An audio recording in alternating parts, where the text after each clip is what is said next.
this is an IM from before the news about the Queen dropped. So this is interesting. Tom Lowe Fink. Happy Majority Report Day. Strange day here in Britain. I've seen someone blame Harry and Meghan for the Queen's declining health, and someone who is known to ridicule the left for allegedly being authoritarian demand that the left say something nice about the Queen right now. Once the Queen does pass away, which again has happened since, Britain needs to have a serious conversation with itself about the monarchy and its ties to British imperialism. I can give you a nice spoiler alert. That will definitely not happen. What will happen is there'll be a long period of mourning and talking about the Queen's death. And then they will immediately start planning a jubilant celebration of the crowning of King Charles, I'm sure. And there'll be a whole big tourist thing, and there'll be tons of T-shirts and fancy dinner plates and Toby jugs and all the whatever the British do nowadays to celebrate this continuation of this ridiculousness.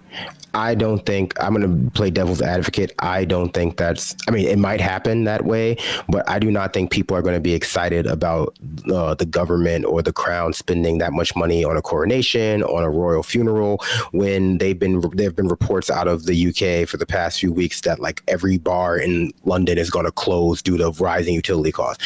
I think it's going to be seen by those who don't like the monarchy, and even people who are ambivalent about it, but like felt very strongly about the Queen herself, that this is probably a good time to close the book on that, especially when it's just going to be siphoning resources from like people who need them during like this winter. So, I mean, at the end of the day, I think they would have probably been better off like coronating maybe like Charles 20 years ago if it weren't for the Diana situation. I put situations in heavy air quotes, or like coronating William and Kate after they got married. But waiting until 2022 when like there's a huge recession post-Brexit, it's looking like it's going to be a very dark winter. Liz Truss is now the prime minister. I think that this is going to be, people are going to look back, not necessarily on this moment specifically because of its importance in terms of like ruining sentiment towards the monarchy, but like looking at Queen Elizabeth's death, that's like, oh yeah, that's when it was over. They might hobble along for another like 10, 20 years, but that's when it was over.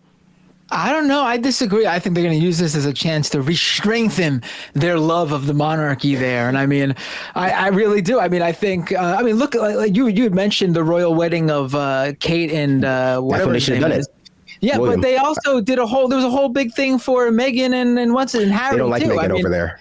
Yeah, but that wasn't that long ago, and they did a big thing for that too. I mean, I do have to take this opportunity to shout out our very own Stephen Miller, former our very own as in America's own, Stephen Miller, former senior advisor to Donald Trump, for what I think the Serfs, Lance of the Serfs quote tweeted this and put it on my radar. Possibly the greatest tweet I've seen about all this. This is from Stephen Miller, remember.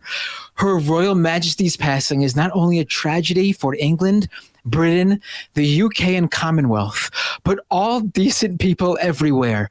Queen Elizabeth was our last link to a lost age of magic and glory, radiating our world with light. After a life of service, she rests in God's kingdom. I mean, come on.